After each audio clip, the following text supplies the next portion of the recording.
ನಮಸ್ಕಾರ. ಬೆಟ್ಟದ ಶ್ರೀ ಸಿದ್ದೇಶ್ವರ ಸಿದ್ದಪ್ಪಾಜಿ ದೇವಸ್ಥಾನ, ಉದರಹಳ್ಳಿ, ರಾಮನಗರ ತಾಲೂಕು. ನಾವೀಗ ಕಾರಿನಲ್ಲಿ ಬೆಟ್ಟದ ಮೇಲ್ಗಡೆ ಹೋಗ್ತಾ ಇದ್ವಿ. ಬಹಳ ಮಣ್ಣಿನ ರಸ್ತೆ ಮತ್ತೆ ಅಂಕುಡೊಂಕಾದಂತಹ ರಸ್ತೆ. ಇಲ್ಲಿ ನುರಿತ ಚಾಲಕರಿದ್ದರೆ ಬಹಳ ಉತ್ತಮ. ಸೂರ್ಯಾಸ್ತದ ಸಮಯವಾದ್ದರಿಂದ ಸುತ್ತಲಿನ ನಿಸರ್ಗ ಸೌಂದರ್ಯ ಅತ್ಯಂತ ರಮಣೀಯವಾಗಿ ನಮಗೆ ಕಾಣಿಸ್ತಾ ಇದೆ. ಮತ್ತೆ ರಸ್ತೆ ಮಣ್ಣಿನ ರಸ್ತೆ ಆಗಿರೋದ್ರಿಂದ ಇಲ್ಲಿ ಬಹಳ ನಿಧಾನವಾಗಿ ಕಾರುಗಳು ಚಲಿಸಬೇಕಾಗುತ್ತದೆ. ಕಾರುಗಳು ಮತ್ತು ಬೈಕ್ಗಳು ಮಾತ್ರವೇ ಈ ಹಾದಿಯಲ್ಲಿ ಚಲಿಸಲು ಸೂಕ್ತ.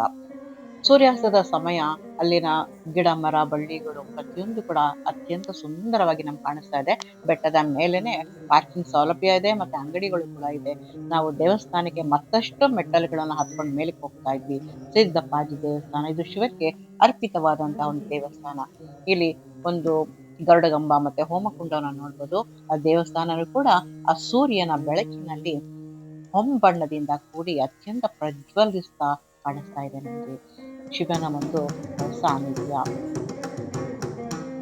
ದೇವಸ್ಥಾನ ಮತ್ತೆ ಒಳಗಿರುವಂತಹ ಶಿವಲಿಂಗ ಇವೆಲ್ಲವನ್ನು ಕೂಡ ಬಹಳ ಅಚ್ಚುಕಟ್ಟಾಗಿ ಸುಂದರವಾಗಿ ಅಲಂಕರಿಸಲಾಗಿದೆ. ಸುತ್ತಲೂ ಒಂದು ಪ್ರದಕ್ಷಿಣೆ ಬಂದಾಗ ಬೆಟ್ಟದ ಮೇಲೆ ನಾವು ಇರುವಂತದ್ದು, ಬೆಟ್ಟದ ಸುತ್ತಲೂ ಕೂಡ ಪರ್ವತ ಶ್ರೇಣಿಗಳು ಸುತ್ತುವರೆದಿರುವುದು ಅತ್ಯಂತ ಸುಂದರವಾದಂತಹ ಒಂದು ಪ್ರಕೃತಿ ಸೌಂದರ್ಯ. ಇಲ್ಲಿ ಭಕ್ತರಿಗೆ ಒಂದು ಆಕರ್ಷಣೆಯಾದರೆ ನಿಸರ್ಗ ಪ್ರಿಯರಿಗೆ ಮತ್ತೊಂದು ಆಕರ್ಷಣೆ.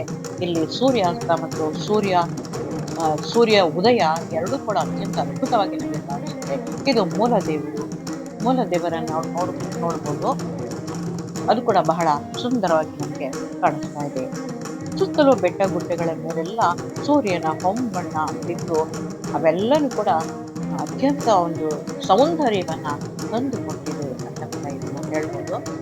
ನೋಡಿ, ನೀವೇ ಬಂಗಾರದ ಬಣ್ಣದಲ್ಲಿ ಹೊಳಿತಾ ಇರುವಂತಹ ಆ ಬೆಟ್ಟಗಳ ಸಾಲು, ಮರ ಗಿಡ ಬಳ್ಳಿಗಳು ಕೂಡ ಅತ್ಯಂತ ಸುಂದರವಾಗಿ ಕಾಣಿಸ್ತಾ ಇದೆ.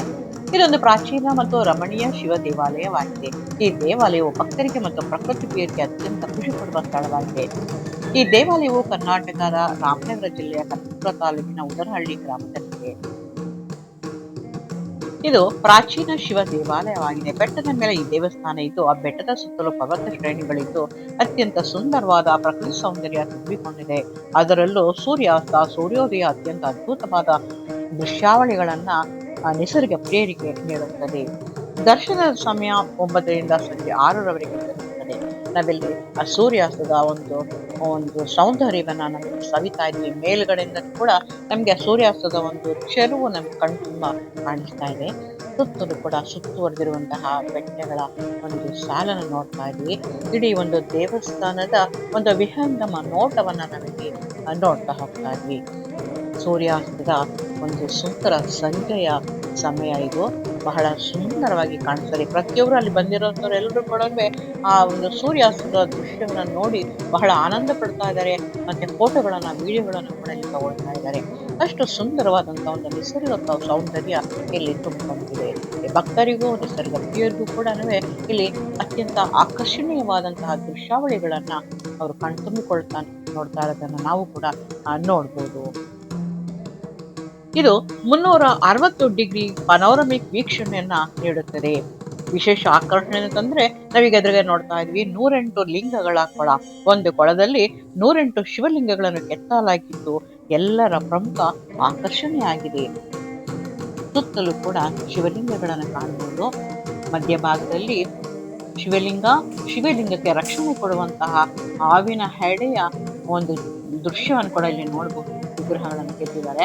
ಹಾವಿನ ಬಾಯಿಂದ ನೀರು ಲಿಂಗದ ಮೇಲೆ ಬೀಳ್ತಾ ಇದೆ. ಮತ್ತೊಂದು ಭಾಗದಲ್ಲಿ ಆ ಬಸವನ ಬಾಯಿಂದ ನೀರು ಚಿಮ್ತಾ ಇರುವಂಥದ್ದು ಕೂಡ ಅತ್ಯಂತ ಆಕರ್ಷಣೀಯವಾದಂತಹ ಒಂದು ನೋಟವಾಗಿದೆ. ಒಟ್ಟಿನಲ್ಲಿ ಇಲ್ಲಿ ಶಿವನ ದೇವಾಲಯ ಮತ್ತೆ ಇಲ್ಲಿ 108 ಲಿಂಗಗಳ ಕೊಳ, ಸೂರ್ಯಾಸ್ತ ಸೂರ್ಯೋದಯ ಮತ್ತೆ ಆ ಬೆಟ್ಟದ ಸುತ್ತಲೂ ಸುತ್ತುವರೆದಿರುವಂತಹ ಪರ್ವತ ಶ್ರೇಣಿಗಳು ಒಟ್ಟಾರೆ ಭಕ್ತರನ್ನು ಕೂಡ ಕೈಬೀಸಿ ಕರೆಯುವಂತಹ ಒಂದು ಸುಂದರವಾದ ಬೆಟ್ಟ ಮತ್ತು ಪರ್ವತ ಶ್ರೇಣಿಗಳು. ಅಲ್ಲಿನೇ ಕೆಲವಾರು ಅಂಗಡಿಗಳು ಕೂಡ ಇದೆ. ಅಲ್ಲಿ ಬೇಕಾದಂಗೆ ಯಾವ ಪದಾರ್ಥ ಬೇಕಾದ್ರೂ ಸಿಗುತ್ತೆ. ತಿನ್ನೋದಿಕ್ಕೆ ಕುಡಿಯೋದಿಕ್ಕೆಲ್ಲ ಇಟ್ಟಿದ್ದಾರೆ. ಅಲ್ಲೂ ಕೂಡ ನಾವು ವಿಶ್ರಾಂತಿ ತಗೊಂಡು ಅವೆಲ್ಲ ತಿನ್ಕೊಂಡ ನಂತರ ನಾವು ನಿಧಾನವಾಗಿ ಬೆಟ್ಟವನ್ನು ಇಳ್ಕೊಂಡು ಹೋಗ್ಬೇಕಾಗುತ್ತೆ. ಸಂಜೆ 6ರ ನಂತರ ಕತ್ತಲು ಆವರಿಸಿರುವುದರಿಂದ ಯಾವ ಒಂದು ದೃಶ್ಯಗಳನ್ನು ಕೂಡ ನಾವು ನೋಡಕ್ಕೆ ಸಾಧ್ಯವಿಲ್ಲ. ಸೂರ್ಯಾಸ್ತದ ಸಮಯದಲ್ಲಿ 6 ಗಂಟೆವರೆಗೆ ನಾವು ವೀಕ್ಷಣೆ ಮಾಡ್ಬೋದು. ಅದ್ರ ಮೇಲೆ ನಾವು ಹೋಗೋದಕ್ಕೆ ಸಾಧ್ಯ ಇಲ್ಲ. ಅಷ್ಟು ಆ, ಸುಂದರವಾದಂತಹ ಒಂದು ನಿಸರ್ಗ ತಾಣವಾಗಿದೆ ಈ ಬೆಟ್ಟದ ಸಿದ್ದೇಶ್ವರ ಸಿಂಗನಾಥಿ ದೇವಸ್ಥಾನ. ಆ 108 ಕೋಳೆಗಳ ಈ ಪಕ್ಕದಲ್ಲೇನೆ ಒಂದು ಕಲ್ಯಾಣಿ ಕೂಡ ಇದೆ. ಅದನ್ನ ಪೂರ್ತಿಯಾಗಿ ಬಂಧಿಸ್ ಬ್ಲಾಕ್ ಮಾಡಿದ್ದಾರೆ. ಅದರ ತುಂಬಾ ನೀರಿರುವುದನ್ನು ಕೂಡ ನಾವು ನೋಡ್ಬೋದು. ಈ ಒಂದು ದೇವಸ್ಥಾನದ ಬಗ್ಗೆ ನಾನು ಕೊಟ್ಟಿರುವ ಮಾಹಿತಿ ನಿಮ್ಗೆ ಇಷ್ಟವಾಗಿದ್ರೆ ಲೈಕ್ ಮಾಡಿ, ಸಬ್ಸ್ಕ್ರೈಬ್ ಮಾಡಿ. ಮತ್ತೆ ಅತ್ಯಂತ ಸುಂದರವಾದ ಸೂರ್ಯಾಸ್ತದ ಸಮಯವನ್ನು ಕೂಡ ನೀವು ಕೂಡ ನೋಡಿ ಆನಂದಿಸಬಹುದು. ಬೆಳಗಿನ ಜಾವ ಮತ್ತೆ ಸಂಜೆ ಎರಡರಲ್ಲೂ ಕೂಡ ನೋಡ್ಬೋದು. ನಮಸ್ಕಾರಗಳು.